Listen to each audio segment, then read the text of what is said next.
ये आप लोगों का बड़ा सिंप्लीफाइड एजम्पशन है कि बिहार में हर आदमी जात पर ही वोट देता है। जाति जो है वो बहुत महत्वपूर्ण पहलू है, बिहार में भी है और अन्य कई राज्यों में है। आप लोग दूसरे राज्यों में आपने चुनाव होते हुए बहुत करीब से नहीं देखा होगा, कुछ लोगों को अनुभव होगा।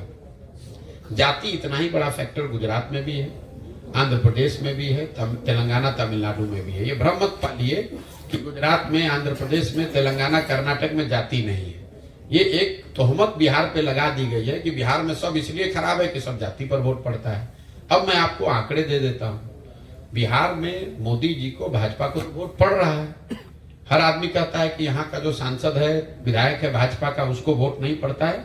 लोग मोदी जी के नाम पर वोट देते हैं। तो मोदी जी के जाति का कितना आदमी बिहार में रहता है ये बता दीजिए। जो लोग भी मोदी जी को वोट दे रहे हैं वो उनके जाति के तो नहीं है। आप कहिएगा चलिए वो तो मोदी जी का करिश्मा है इसलिए दे रहे हैं, उसको हटा दीजिए। 20% यहाँ पर मुसलमान रहता है। मुसलमान तो लालू जी को वोट दे रहा है, लालटेन को वोट देता है, वो तो जाति पर वोट नहीं दे रहा है, वो तो भाजपा के डर से वोट दे रहा है लालू जी को। तो ये कह देना कि 100 में 100 आदमी जाति पर ही वोट दे रहा है, ये बहुत सिंप्लीफाइड एजम्पशन है, ऐसी बात है नहीं। जाति एक महत्वपूर्ण पहलू है जिसके नाम पर 30, 40, 50% लोग वोट करते हैं, लेकिन 100 में 100 आदमी जाति के नाम पर वोट नहीं करता है। अगर करता तो लालू जी को मुसलमान वोट नहीं करता, मोदी जी को बिहार में वोट नहीं मिलता, और कभी जो एक जाति जीत गई वो जाति कभी हारती नहीं, क्योंकि एक बार अगर कोई जाति जीत गया तो जाति का संख्या तो कम होता नहीं, वो तो उतना ही रहेगा।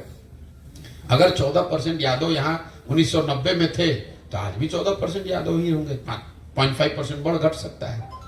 तो जातियों का प्रोपोर्शन तो घटता नहीं है, तो फिर सरकार घटती बढ़ती कैसे? तो इतना आसान नहीं है जितना लोग बताते हैं कि भैया सब जाते पर दे रहा है। और एक अंतिम बात, मान लीजिए एक बार को कि जाति पर ही देता है, तो भी अगर आप राजनीति में आए हैं, सुधार आपको करना है, तो जो भी समाज की सच्चाई है, अच्छाई है, बुराई है, उसके रहते हुए ही आपको समाज का नेतृत्व करना है। अगर आप सोचिएगा कि बिहार में सब जाति खत्म हो जाएगा तब हम राजनीति करने आएंगे, तो ना जाति कभी खत्म होगा ना आप राजनीति करने आइएगा। और अगर जाति खत्म हो ही जाए तो फिर आपकी जरूरत क्या है? तब तो ऐसे ही ठीक हो गया। अगर भ्रष्टाचार खत्म हो ही जाएगा तब आप राजनीति करने आइएगा, तो फिर आपकी जरूरत क्या है? आप नए विकल्प की जरूरत तभी तो है कि जाति में बट के, भ्रष्टाचार के नाम पर, धर्म के नाम पर वोट पड़ रहा है, उसको सुधारने के लिए तो आपकी जरूरत है। इसीलिए तो नए प्रयास की जरूरत है। आप कर नया प्रयास क्यों कर रहे हैं? नया प्रयास इसलिए कर रहे हैं कि समस्या है। अगर समस्या होती ही नहीं तो नया प्रयास की जरूरत क्या थी?